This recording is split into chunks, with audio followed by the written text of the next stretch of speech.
Le Congo-Brazzaville aujourd'hui, pour Sassou Nguesso, Denis et ses proches, est devenu comme un gain qu'ils ont obtenu après la guerre de 97. 23...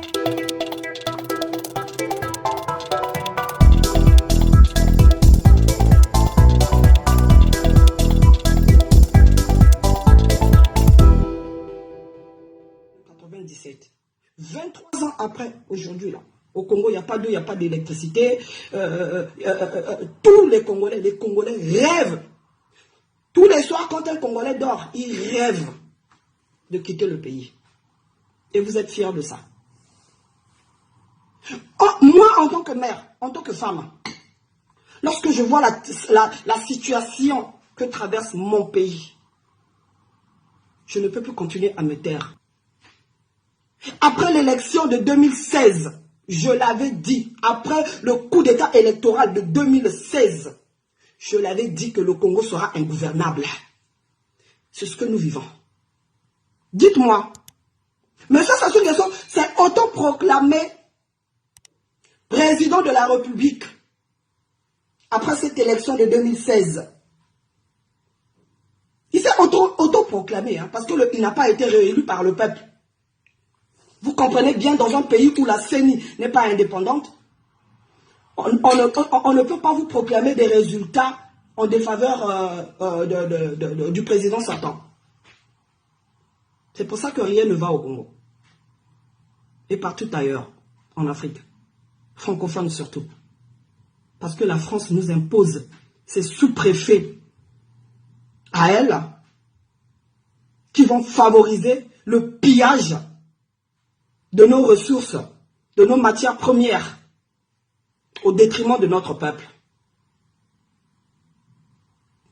Un père responsable, normalement, lorsqu'il voit ses enfants aller chez les voisins, chercher de quoi manger, à un certain moment, on doit se poser la question.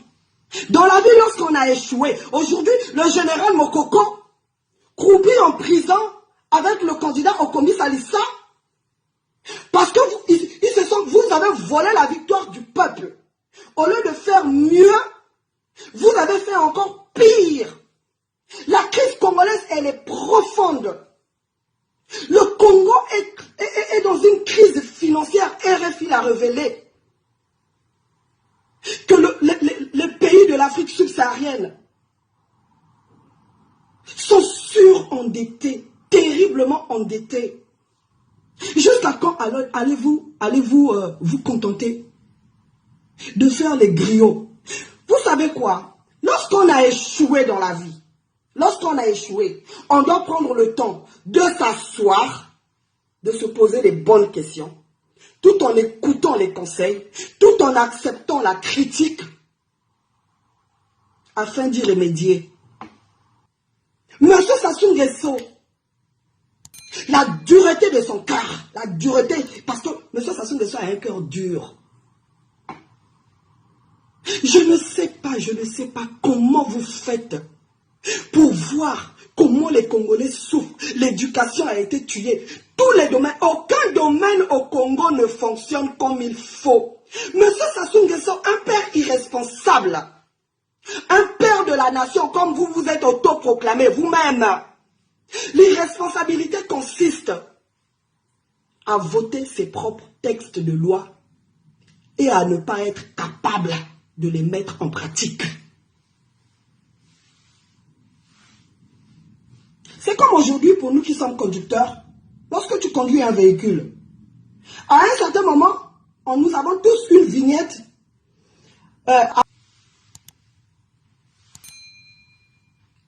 Donc voilà, à 5-6 mois de l'élection, on vient nous parler d'une concertation politique. Mais le Congo n'a pas, la crise est tellement profonde, nous n'avons pas d'une concertation politique. Nous avons besoin d'un dialogue national, inclusif, avec la participation de tous les prisonniers politiques, tous les prisonniers d'opinion au Congo. Le général Jean-Marie Michel Mokoko, André Okomi Salissa, toute la jeunesse du ras-le-bol que vous avez incarcérée pour leurs opinions. Nous avons besoin d'eux. De toute la diaspora congolaise à travers le monde. ils doivent participer. Un dialogue inclusif, ou rien. Vous pensez qu'à 6 mois de l'élection, vous pensez pouvoir résoudre cette grave crise que traverse notre pays?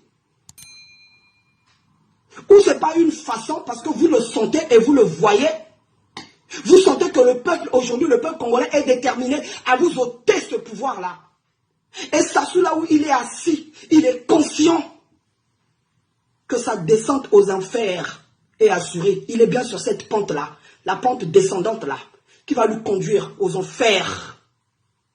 La fin de règne est là. Vous voulez encore gagner du temps?